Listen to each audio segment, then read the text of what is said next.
Friend नमस्कार। आप सभी दोस्तों का एक बार फिर से मैं अपने YouTube चैनल पर स्वागत करता हूं। तो आइए दोस्तों, आज हम पढ़ते हैं आरआरबी एनटीपीसी स्पेशल में टेस्ट नंबर 4। तो वीडियो को अंत तक देखिएगा। जो व्यक्ति पहली बार जुड़े हुए हैं उस चैनल को सब्सक्राइब कर लीजिए और साथ में बेल आइकन को भी दबा दीजिएगा।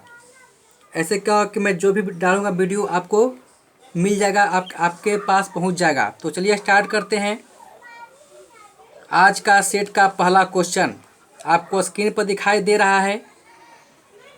डायनामाइट के आविष्कारक कौन थे? डायनामाइट के आविष्कारक कौन थे बताइए। डायनामाइट के आविष्कारक कौन थे? ऑप्शन नंबर ए अल्फ्रेड नोबेल। डायनामाइट के आविष्कारक कौन थे? अल्फ्रेड नोबेल, ऑप्शन नंबर ए। नेक्स्ट क्वेश्चन आते हैं। चलिए आते हैं अगला क्वेश्चन। पॉजिट्रॉन की खोज किसने की थी? प्रोटॉन नहीं है, ध्यान से देखिएगा, पॉजिट्रॉन है ना। पॉजिट्रॉन की खोज किसने की थी बताइए। पॉजिट्रॉन की खोज किसने की थी? पॉजिट्रॉन की खोज किसने की थी बताइए। Option number B Anderson. Positron की खोज किसने की थी? एंडरसन ने। आते हैं नेक्स्ट क्वेश्चन। चलिए अगला क्वेश्चन देखते हैं। कहता है कि निम्नलिखित में किसकी वेधन क्षमता अधिक है? निम्नलिखित में किसकी वेधन क्षमता अधिक है बताइए। निम्नलिखित में किसकी वेधन क्षमता अधिक है? ऑप्शन नंबर सी गामा किरणें का, है ना। गामा किरणें का जो वेधन क्षमता है ये चारों में से सबसे अधिक है, ठीक है ना। Option number C. आते हैं नेक्स्ट क्वेश्चन। चलिए अगला क्वेश्चन देखते हैं। टेलीफोन जो यूज करते हैं ना, टेलीफोन, वही कह रहा है कि टेलीफोन का आविष्कार किसने किया था? टेलीफोन का आविष्कार किसने किया था? टेलीफोन का आविष्कार सभी लोग जानते बताइए। Option number C Graham Bell ने। इसका नाम पूरा क्या है? Alexander Graham bell. टेलीफोन का आविष्कार किसने किया था? अलेक्जेंडर ग्राहम बेल ने, ऑप्शन नंबर सी। आगे आते हैं अगला क्वेश्चन। चलिए अगला क्वेश्चन देखते हैं। सोलर सिस्टम, है ना, सोलर सिस्टम को किसने खोजा? सोलर सिस्टम को किसने खोजा? सोलर सिस्टम को किसने खोजा बताइए। ऑप्शन नंबर ए कोपरनिकस ने खोजा। सोलर सिस्टम को किसने खोजा? कोपरनिकस ने, ऑप्शन नंबर ए। नेक्स्ट क्वेश्चन आते हैं। चलिए अगला क्वेश्चन आते बाबू। अगला क्वेश्चन बाबू आपके सामने दिख रहा है स्क्रीन पर, बत मारिए।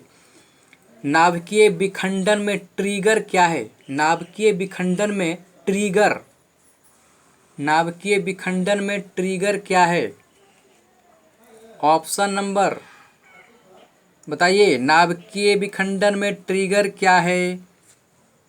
ऑप्शन नंबर बताइए।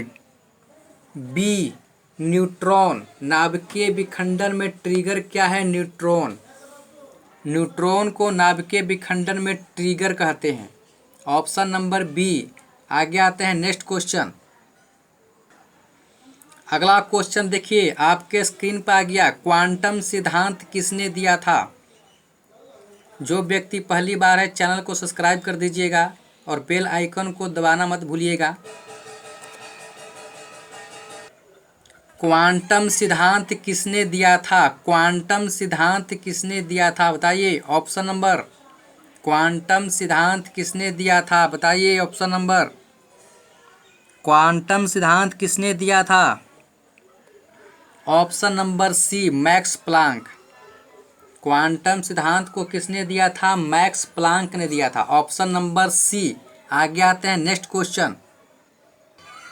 चलिए अगला क्वेश्चन देखते हैं। रेडियोधर्मिता का आविष्कार किसने किया था? देखिए बहुत सा क्वेश्चन जो है आपको सारा सेट अगर पढ़ते हैं, मैं टोटल आपको 100-150 सेट डाल रहा हूँ, उससे हो सकता है कि ज़्यादा ही हो जाएगा, है ना। लेकिन सब देखिए कि आपको अगर मारते रहिएगा तो क्वेश्चन आपको हमेशा याद रहेगा। तो आप इसको टेस्ट समझ के मारिए, जो पहली बार भी हैं और जो तैयारी कर चुके हैं सभी लोग मारिए। तो देखिए रेडियोधर्मिता का आविष्कार किसने किया था, ये क्वेश्चन हम लोग पिछले टेस्ट में कर चुके हैं। रेडियोधर्मिता का आविष्कार किसने किया था बताइए। Option number A Henri Becquerel. रेडियोधर्मिता का आविष्कार किसने किया था? हेनरी बेकुरल ने। Option number A. आते हैं नेक्स्ट क्वेश्चन। चलिए आते हैं अगला क्वेश्चन। प्रसिद्ध बिग बैंग थ्योरी किस मुख्य सिद्धांत पर आधारित है? प्रसिद्ध बिग बैंग थ्योरी किस मुख्य सिद्धांत पर आधारित है? प्रसिद्ध बिग बैंग थ्योरी किस मुख्य सिद्धांत पर आधारित है बताइए। ऑप्शन नंबर बाबू बी डॉपलर प्रभाव पर आधारित है। प्रसिद्ध जो बिग बैंग थ्योरी है ये किस सिद्धांत पर आधारित है? डॉपलर प्रभाव पर। Option number B. आते हैं नेक्स्ट क्वेश्चन। कहता है अगला क्वेश्चन कि इनमें से जो दिया गया है चारों ऑप्शन, इनमें से कौन सूक्ष्म तत्व है, मतलब सबसे छोटा तत्व कौन है? इनमें से कौन सूक्ष्म तत्व है बताइए। सबसे छोटा कण कौन है? सबसे छोटा तत्व कौन है? तत्व पूछ रहा है कि सबसे छोटा तत्व कौन है बताइए। ऑप्शन नंबर बी हाइड्रोजन है। चलिए अगला क्वेश्चन देखते हैं। भारत का प्रथम परमाणु रिएक्टर किस नाम से जाना जाता है? भारत का प्रथम परमाणु रिएक्टर किस नाम से जाना जाता है बताइए। ये सभी लोग जानते हैं। ऑप्शन नंबर बी अप्सरा के नाम से जाना जाता है। भारत का प्रथम परमाणु रिएक्टर अप्सरा है ना। भारत का प्रथम परमाणु रिएक्टर किस नाम से जाना जाता है बताइए। Apsara. Option number B. Next question आते हैं। चलिए अगला क्वेश्चन देखते हैं। इलेक्ट्रॉन के आवेश का निर्धारण किसने किया था? इलेक्ट्रॉन के आवेश का निर्धारण किसने किया था? क्वेश्चन देख लीजिए, आपको ऑप्शन दिखा रहे हैं। क्वेश्चन याद रखिएगा। इलेक्ट्रॉन के आवेश का निर्धारण किसने किया था? आप जानते हैं कि इलेक्ट्रॉन पर होता है ऋण आवेश, तो ऋण आवेश जो दिया था वो कौन आदमी था? उसी का नाम पूछ रहा था। आपको देते हैं ऑप्शन। तो जो इलेक्ट्रॉन के आवेश का निर्धारण किया था वो कौन था आदमी? मिल्कन। उसका नाम क्या था? मिल्कन। Option number D. आवेश जो इलेक्ट्रॉन के आवेश का निर्धारण किया था कौन था आदमी बताइए। Option number D Millikan. Option number D Millikan था। चलिए ये आपको बुला गया, आपको मौके नहीं दिए, है ना। आते हैं नेक्स्ट क्वेश्चन। इसका कौन था? Option D मिल्कन। इलेक्ट्रॉन के जो आवेश का निर्धारण किया था कि ऋण आवेश होगा, वो कौन दिया था? वो मिल्कन दिया था। Option number D. चलिए आइए अगला क्वेश्चन कहता है कि परमाणु में अवस्थित सबसे हल्का कण कौन है? परमाणु में अवस्थित, जानते हैं कि परमाणु में जो होता है स्थित कौन कौन होता है? 3 गो कण होता है, इलेक्ट्रॉन, प्रोटॉन, न्यूट्रॉन। तो परमाणु के जो नाभिक में होता है अवस्थित है, तो कहता है कि उसमें सबसे हल्का कण कौन है? इलेक्ट्रॉन है कि प्रोटॉन है कि न्यूट्रॉन है कि कोई नहीं है बताइए। परमाणु में अवस्थित सबसे हल्का कण है कौन है? ऑप्शन नंबर बी इलेक्ट्रॉन है। इलेक्ट्रॉन क्या होता है कि नाभिक के चारों ओर घूमते रहता है ना। तो option number B. Option number क्या है? B electron. आते हैं नेक्स्ट क्वेश्चन। चलिए आते हैं अगला क्वेश्चन। लकड़ी, इसको लड़की मत पढ़ दीजिएगा, लकड़ी है। लकड़ी की आयु ज्ञात करने में सहायक है। लकड़ी की आयु कैसे ज्ञात करते हैं? किसकी सहायता से हम लकड़ी की आयु ज्ञात करते हैं? जिसको कभी कभी बोलते हैं जीवाश्म, है ना। लकड़ी की जगह आपको जीवाश्म भी आपको मिल सकता है। तो लकड़ी की आयु ज्ञात करने में सहायक है, कौन सहायक है भाई बताइए। ऑप्शन नंबर ए कार्बन 14, कार्बन 14 का प्रयोग करते हैं हम लोग लकड़ी की आयु ज्ञात करने में। और बड़े बड़े आपको ज़मीन या पेड़ कह रहे हैं, पृथ्वी की उम्र ज्ञात करने में आपको यूरेनियम का प्रयोग करते हैं, यूरेनियम डेटिंग का। और उससे अगर छोटा है जैसे लकड़ी हो गया या फिर आपको कोई पेड़ हो गया, तो इस समय आपको प्रयोग करते हैं कार्बन 14 का प्रयोग करते हैं आयु ज्ञात करने में। बड़े बड़े पहाड़ का प्रयोग करते हैं यूरेनियम के सहायता से उसकी आयु ज्ञात करते हैं, लेकिन लकड़ी के किसको ज्ञात करेंगे? कार्बन 14 का। Option number A. आते हैं नेक्स्ट क्वेश्चन। चलिए आते हैं अगला क्वेश्चन। पॉजिट्रॉन। पॉजिट्रॉन किसका प्रतिकण है? प्रतिकण मतलब कि एंटी पार्टिकल। पॉजिट्रॉन किसका प्रतिकण है यानी एंटी पार्टिकल है? बताइए किसका है पॉजिट्रॉन? पॉजिट्रॉन किसका प्रतिकण यानी एंटी पार्टिकल है? सोचिए, कहीं पढ़े हैं? ऑप्शन नंबर ए इलेक्ट्रॉन का है। पॉजिट्रॉन जो प्रतिकण है वो इलेक्ट्रॉन का प्रतिकण है। Option number A. आते हैं नेक्स्ट क्वेश्चन। चलिए आते हैं अगला क्वेश्चन बाबू। पृथ्वी की आयु का आकलन बताए थे ना कि बड़ा बड़ा चीज का जो करते ना है वो किससे करते हैं? बताइए, अभी तुरंत बताए थे आपको हम। पृथ्वी की आयु का आकलन मतलब कि आयु कैसे ज्ञात करेंगे पृथ्वी की? किसकी सहायता से ज्ञात किया जाएगा? ऑप्शन नंबर ए यूरेनियम डेटिंग से, है ना? बताया था ना कि पृथ्वी के बड़ा बड़ा पहाड़ के, फील्ड के, ये सब ज्ञात करते हैं इसकी आयु किससे? यूरेनियम डेटिंग से। अब अगर पेड़ पौधा है, लकड़ी है, ये सब के ज्ञात करते हैं किससे? कार्बन 14 से। दुए को तो है, ये है कार्बन 14 को कार्बन डेटिंग भी कहते हैं। कार्बन 14 को कार्बन डेटिंग भी कहते हैं, जिससे आपको पेड़ पौधा का उम्र ज्ञात किया जाता है, छोटे छोटे चीज़ का। लेकिन बहुत बड़ा बड़ा चीज़ का उम्र ज्ञात करना है तो आपको यूरेनियम डेटिंग का प्रयोग करते हैं, यानी ऑप्शन नंबर ए का। तो पृथ्वी क्या है? पृथ्वी बहुत थी ना, है बड़ा भी है और सबसे पुराना भी है, इसलिए क्या करते पूरे उसमें यूरेनियम डेटिंग का। ऑप्शन नंबर ए। आगे आते हैं नेक्स्ट क्वेश्चन। चलिए आते हैं अगला क्वेश्चन। गामा किरणें, जानते ना कि गामा किरणें के वेधन क्षमता सबसे अधिक होता है। तो यहाँ कहता है कि गामा किरण की खोज किसने किया था, ये पूछ रहा है। गामा किरण के खोज किसने किया था? बताइए। गामा किरणें की खोज किया था आपको बिलार्ड ने। Option number B. गामा किरणें की खोज किसने किया था? बिलार्ड। Option number B. आते हैं नेक्स्ट क्वेश्चन। चलिए अगला क्वेश्चन देखते हैं। जीवाश्म की आयु का निर्धारण किसके द्वारा होता है? मैंने बताया था अभी ना, जीवाश्म की आयु का निर्धारण मतलब कि जीवाश्म के आयु कैसे ज्ञात किया जाता है, किसके द्वारा ज्ञात किया जाता है, यही पूछ रहा है। जीवाश्म की आयु का निर्धारण किसके द्वारा किया जाता है? बताइए। ऑप्शन नंबर ए रेडियो कार्बन डेटिंग। कहने का मतलब कि कार्बन डेटिंग, है ना? रेडियो आपको जोड़ दिया, मेन होता है कार्बन डेटिंग, जिसको बोलते हैं कार्बन 14 भी बोलते हैं।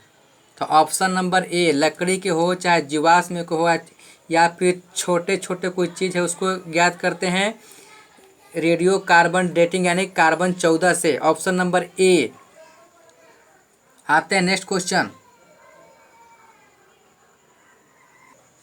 तो नेक्स्ट क्वेश्चन आपके सामने स्क्रीन पर दिखाई दे रहा है कि पोलोनियम की खोज किसने किया था? पोलोनियम। पोलोनियम की खोज किसने किया था? पोलोनियम की खोज किसने किया था? बताइए बाबू। Option number C Marie Curie, इसको बोलते हैं मैडम क्यूरी भी कभी कभी कहते हैं, है ना? तो पोलोनियम की खोज किसने किया था? Madam Curie. इसको 2 बार नोबेल पुरस्कार दिया गया है ना मैडम क्यूरी को। फिजिक्स में भी आपको केमिस्ट्री में भी दिया गया इसको। तो 2 बार नोबेल पुरस्कार पाने वाला ये महिला है मैडम क्यूरी, जिसने पोलोनियम की खोज की थी। चलिए आगे आते हैं, यानी इसका आंसर क्या होगा? Option number C Marie Curie. आते हैं नेक्स्ट क्वेश्चन। चलिए आते हैं अगला क्वेश्चन। अक्रिय गैसों की खोज करने का श्रेय किसे प्राप्त है? मतलब कि अक्रिय गैसों की खोज किसने किया था? इसका एक लाइन में मतलब यही हुआ कि अक्रिय गैसों की खोज करने का श्रेय किसे प्राप्त है, यानी किसने किया था? अक्रिय गैसों की खोज किसने किया था बाबू? ऑप्शन नंबर बी रैमजे को, यानी रैमजे ने किया था। Option number B Ramsay. Ramsay को किया, रैमजे ने किया था, है ना? इसी को श्रेय प्राप्त है अक्रिय गैसों की खोज करने के लिए। ऑप्शन नंबर बी रैमजे को। आते हैं नेक्स्ट क्वेश्चन। चलिए अगला क्वेश्चन देखते हैं। डायनामाइट बनाने में किस गैस का प्रयोग किया जाता है? डायनामाइट बनाने में किस गैस का प्रयोग किया जाता है?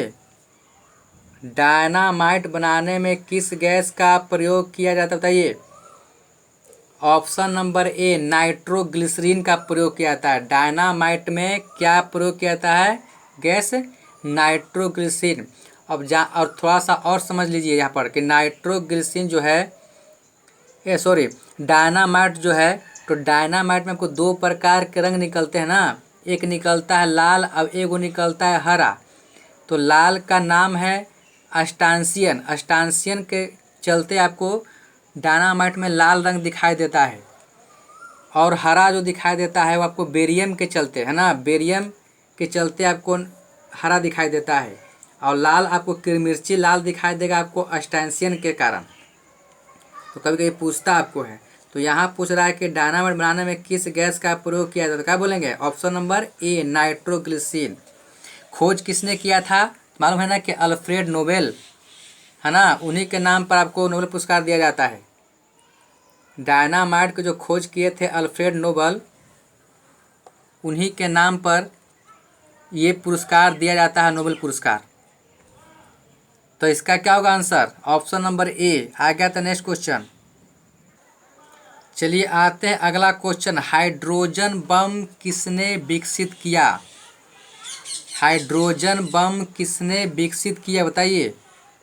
हाइड्रोजन बम किसने विकसित किया? बनाया नहीं, किसने विकसित किया ये कह रहा है, पूछ रहा है। Option number D Samuel Cohen ने। Option number D Samuel Cohen ने हाइड्रोजन बम को विकसित किया।